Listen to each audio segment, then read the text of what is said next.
And now, the Hall of Fantasy. Welcome to the Hall of Fantasy. Welcome to the series of radio dramas dedicated to the supernatural, the unusual, and the unknown. Come with me, my friends. We shall descend to the world of the unknown and forbidden. Down to the depths where the veil of time is lifted, and the supernatural reigns as king. Come with me and listen to the tale of the Castle of Lavoca.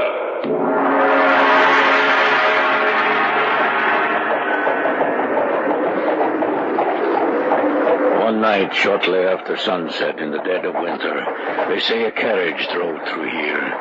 A carriage drawn by 4 cold black horses. The carriage, too, was black, and the driver was clothed in a livery of black. He whipped the horses and drove them as if his life depended on it. Get up there! Get up! No one saw who rode inside the carriage, but on its heels there ran a pack of snarling, howling wolves. He said that Drago, Baron of Lavoca, was going to make a pact with Satan himself.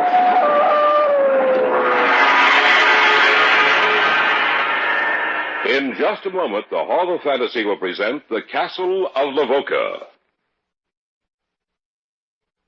And now for tonight's story, an original radio drama by Richard Thorne entitled The Castle of Lavoca.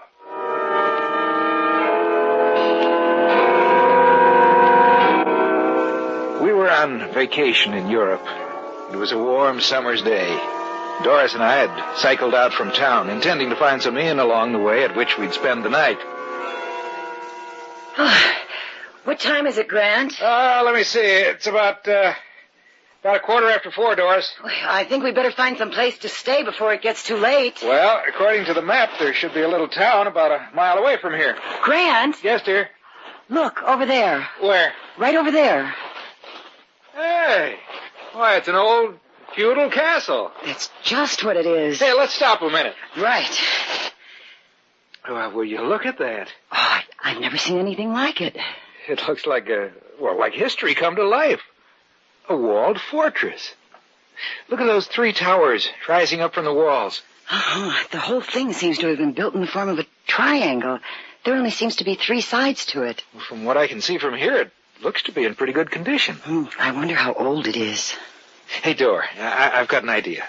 It's too late tonight, but why don't we find the inn and then tomorrow morning see if we can't go through that place? That sounds pretty good. As a matter of fact, I wouldn't mind spending a day or 2 around here. It's beautiful country. Well, I say we do it. What about you? Oh, you twisted my arm.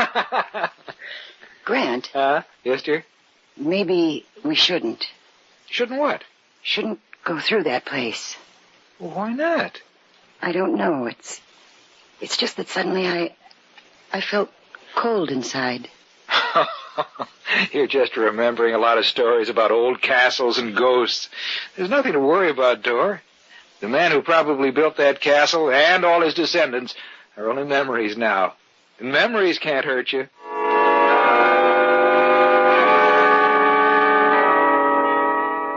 When we had first sighted the castle, I was quite surprised, because there was no indication of its existence on the map I carried. And what Doris had felt, I had felt also. When I first looked upon it, I felt, as she had said, cold inside. What it was, I didn't know. But that feeling had passed, and the only feeling I had was one of enthusiasm for the adventure that was to come the following day. About a mile from the castle, we found the town indicated on the map, a little place called Lavoca. It was no more than a village with a population of a few hundred. The inn was on the other side of the town, and as we pedaled through, the townspeople looked at us curiously. It took us only a few minutes to reach the inn and to enter it.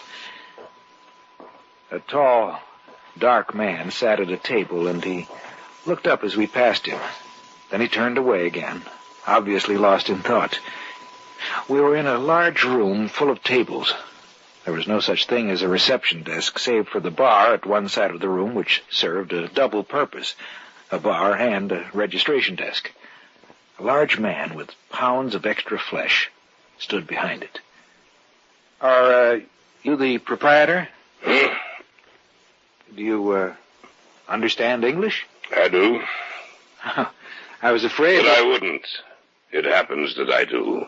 Well, we'd like a room for 2 or 3 days. I hope you have something. All of my rooms are empty save one. It is occupied by the man you passed on your way in. I will be able to accommodate you. You are American? Well, yes, that's right. I'm surprised to see you with the world so close to war. Well, we won't be in this one. Perhaps. I do not have many visitors these days. The hospitality of my inn is offered to you. If I may be of service to you while you are here, please let me know.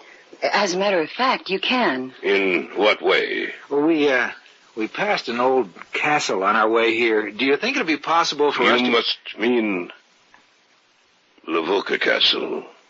Why, don't know its name. It's laid out in the form of a triangle. Yes. Yes, I know the castle. It has a particular significance to the people of this area. Well, can you tell us anything about it? Later. After you've had the evening meal, you shall hear of it. Come. I shall show you to your room.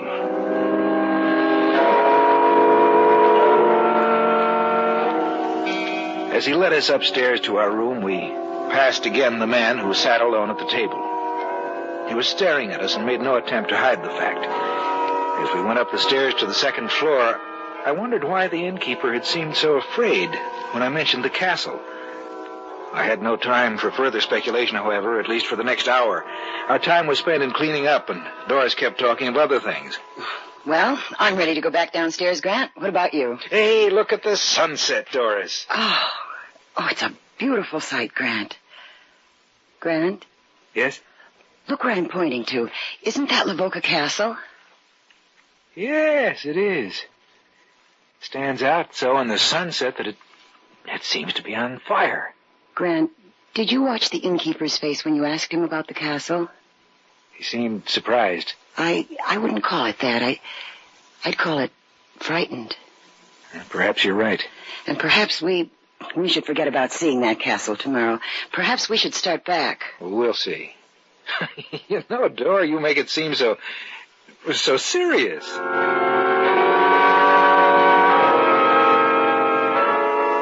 We stood there by the window, looking out at the medieval structure that stood there at the base of the mountains. That afternoon, when we had first seen the castle, it had seemed to be a beautiful relic of a dead past. But as we watched it, bathed in the redness of the setting sun, it seemed to be a mass of molten rock. Little by little, the sun slipped down, and the gray shades of dusk moved out towards the castle, advancing slowly, covering the walls with the dark shadows of night. And then it was gone from our sight, swallowed up in the darkness. I had a fantastic thought for a moment that Lavoca Castle was the dwelling place of death. The meal was excellent, and we were both quite hungry. At length, it was over, and our host walked over to us. Some brandy, perhaps? Not for me. And you? Or perhaps later, not now. If you do not mind, I shall join you. Yes, of course. You say you wish to know about Lavoca Castle. Would you object to another at this table? I mean, another besides myself. Well, no, of course not. Marek? Yes? Marek, come here. What do you want? They desire to know of Lavoca Castle. There are strangers here? Yes, you must have seen us come in this afternoon. You were sitting right over there at that table. Oh, yes, I remember. Please, sit down, won't you? Thank you. Yes, I know of the castle. Perhaps more than anyone. Well, we'd like to learn some of its history. I will tell you the story. Then we shall see whether you are still interested in Lavoca Castle. The castle was built centuries ago, sometime in the late 1600s. It was built by Drago, the first and only Baron of Lavoca, a man renowned for his cruelty and his prowess in the arts of war. War was his life, the only life he knew, and he lived for the feel of a strong blade in his hand. He lived for one purpose: to kill. It is said that the only thing Drago feared was death. He dealt with it almost every day of his life, yet he feared it. He feared the day that he would die. It is said that he made a pact with Satan himself so that he would not die. This is the legend. One night, shortly after sunset, in the dead of winter, they say a carriage drove through here. A carriage drawn by 4 coal-black horses. Get up there! Get up! The carriage, too, was black, and the driver was clothed in a livery of black. He whipped the horses and drove them as if his life depended on it. Get up there! Get up! No one saw who rode inside the carriage, but on its heels there ran a pack of snarling, howling wolves. Those who saw what happened that night were frightened almost to death. The carriage drove straight to the gate of Lavoca Castle. And the huge drawbridge was lowered to admit an entrance. The carriage rumbled across it, but the pack of black wolves stayed outside. They stayed outside, and the sound of their howling voices drifted back to this town, and the people were afraid. People looked up towards the castle, and they said it was bathed in an eerie luminescence. The visitor to the castle was there for the better part of 3 hours. And then the drawbridge was lowered again, and the carriage rumbled out. It seemed to be going even faster. And the driver whipped and drove the horses. Get Till their mouths were white with foam and their eyes wide with fear. The carriage rushed through the center of the town, and the people were so afraid they turned their eyes away, lest by looking upon it they should die.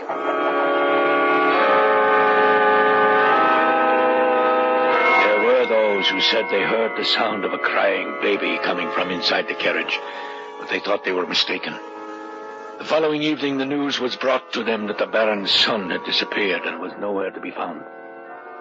And as the man stood before them, telling the townspeople of what had happened, the shadows grew together in the night, and from the distance they heard...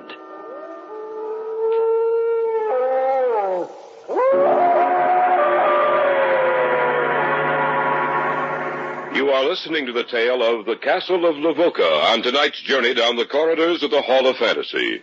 We'll return to our story in just a moment. And now back to tonight's story, entitled The Castle of Lavoca. We sat there around the large oak table and listened to a story so fantastic it defied description. There were 4 of us in that room, the innkeeper, Doris, and myself, and Mark, the storyteller. He continued with his story. The shadows grew together in the night, and from the distance they heard the howling cry of a wolf. The face of the Baron's servant blanched with fear, and he turned and made his way back to the castle. He never reached it alive. Well, of course, this is nothing but legend. Isn't that right? It is legend, yes, but it is also truth. But it can... What Marek says is true. I would stake my life on it. Let him go on with the story. I'd like a little brandy first. I thought perhaps you might. For you? Thank you, no.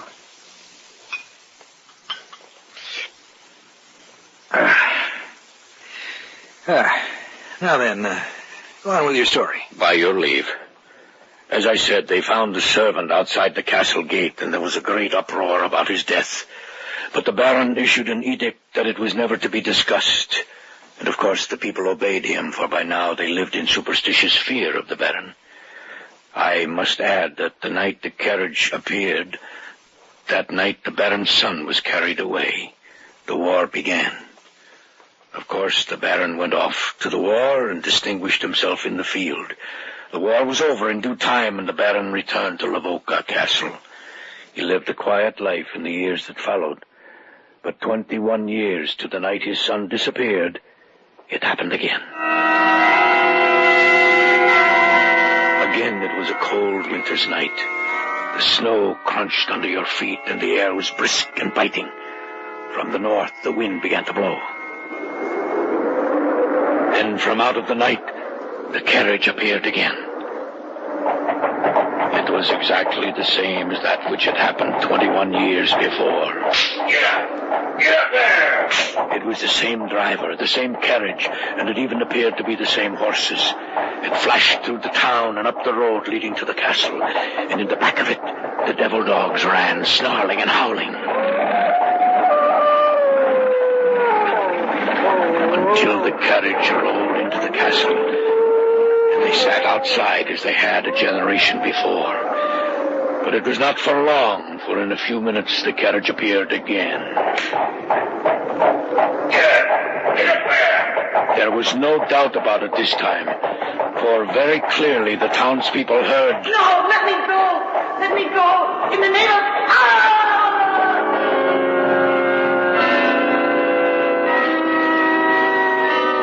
And in another moment, the carriage was gone. The following day, the townspeople learned that the Baron's wife had disappeared. They knew who had come to claim her. That night, war broke out in Romania, and the Baron hastened to join the conflict. If I understand you correctly, both times the carriage appeared, war broke out? That is correct. What happened then? Just as he had done before, the Baron distinguished himself in the war and returned to Lavoca Castle. By this time, the Baron was almost 60. Peace reigned for a period of 40 years, and sometime during that time, the Baron disappeared. He died? I say he disappeared. Well, when did he die? There are no records of his ever dying. They say he lies at rest in one of the catacombs beneath the castle, waiting. Waiting? Waiting for what? Waiting for the war. The war? The black carriage has appeared each time war begins, no matter where it happens. And in each war there has been a report of a man who calls himself Baron Lavoca, fighting in the battles. That's fantastic. Call it what you will, but when the last war began, the carriage appeared and drove straight up to the castle. I was but a boy then, and I saw it with my own eyes. The night before that, we heard the wolves. Each time the carriage appears, the wolves appear the night before, to warn us of its coming, to let us know we should guard ourselves. Now that you have heard the story, do you still wish to visit Lavoca Castle? No. Yes. I don't care what you say. I can't bring myself to believe your story. I think it's nothing but superstitious nonsense. But, Grant... I'm sorry, darling. But I want to visit that castle. If you want, you can remain here. No, I'll go with you. What about you, Mark? Will you show us the way? Enter the castle with us? You say that in such a way that if I were to refuse, I would appear to be a coward. I shall go with you, American. Tomorrow afternoon will be all right with you? Yes. Let us have a drink to your trip. That's a good idea. Will you join us, madame? Yes, I will. All right, then. To your trip tomorrow. To Lavoca Castle. To Lavoca Lavoca Castle. Castle. We went upstairs to our room shortly after that. The story Mark had told had been quite long, and the hour was late. We went to bed, yet neither of us could sleep. Grant. Yes, dear. Don't you think we should go home soon? Why? Well, how long have we been over here? Since the middle of May. Well, this is August 30th. I've seen enough of Europe. I want to go home. I think 3.5 months is enough time to spend... Well, all right, Dora. When we get back to Murat's, we'll make arrangements to go home. Good. About tomorrow... What's that? What? I heard an animal outside. Oh, that was just a dog, Dora. Go to sleep. All right. Good night. Good night.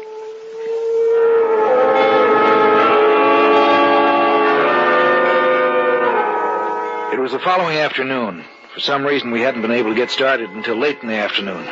It was after 3 o'clock when we started out. We discarded our bicycles in favor of horses, which Mark had been able to procure for us.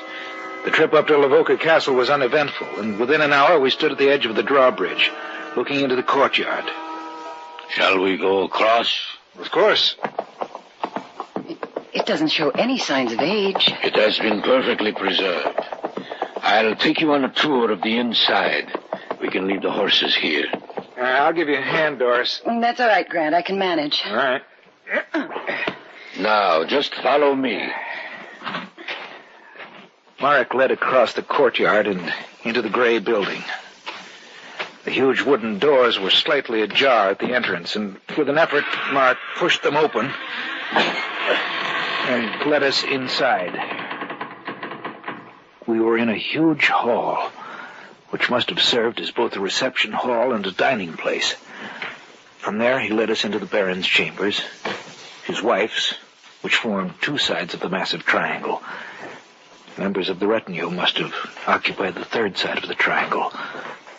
We visited each of the three towers which looked out across the countryside, giving a clear view of anything approaching. And then Marek led us down into the cells beneath the castle. Coming finally to another stairway, he turned to me. This leads down into the catacombs. Well, let's go down and take a look at them. Perhaps we'd... Oh, nonsense, Dor. We both have flashlights. I see you brought a gun, Marek. Nothing could hurt us. Let's go. All right. Oh, it seems colder down here. Yes, it does. I shall show you where they say Drago is sleeping.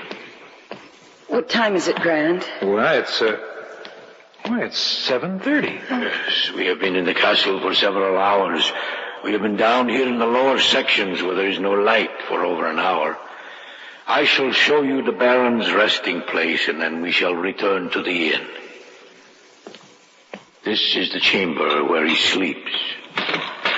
Oh, Grant, there is someone in here.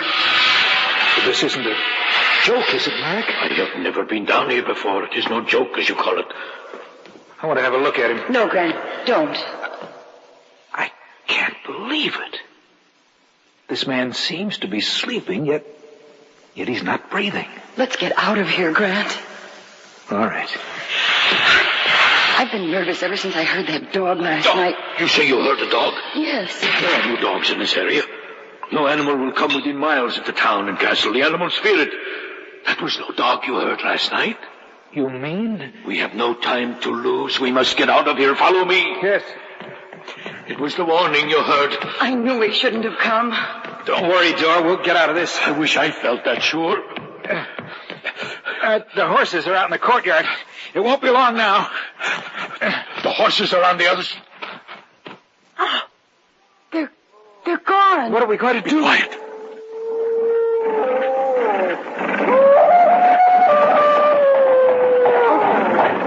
Get back over here in the shadows. Yes. Perhaps he will not see us.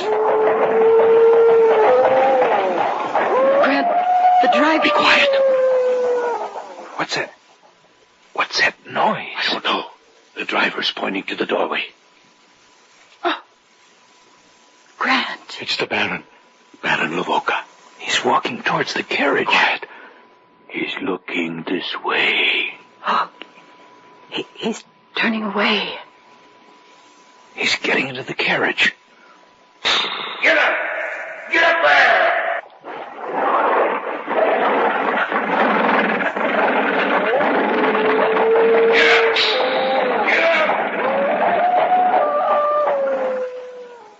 Before our eyes, the carriage wheeled around the courtyard, and then thundered across the drawbridge and out into the night, followed by the snarling wolves. We found our horses later and went back to town. When we returned to the inn, the innkeeper was relieved to see us. The carriage drove through here a while ago. I thought you'd all be dead. Providence must have had an eye on us. Well, it will happen tomorrow. What will happen tomorrow? The war. The war will begin. The innkeeper was right.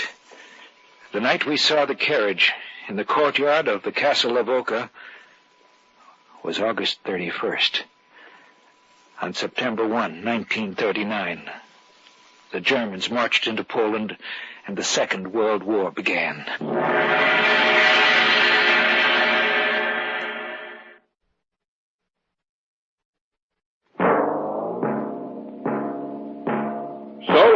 tonight's tale of the unusual, the terrifying, the unknown.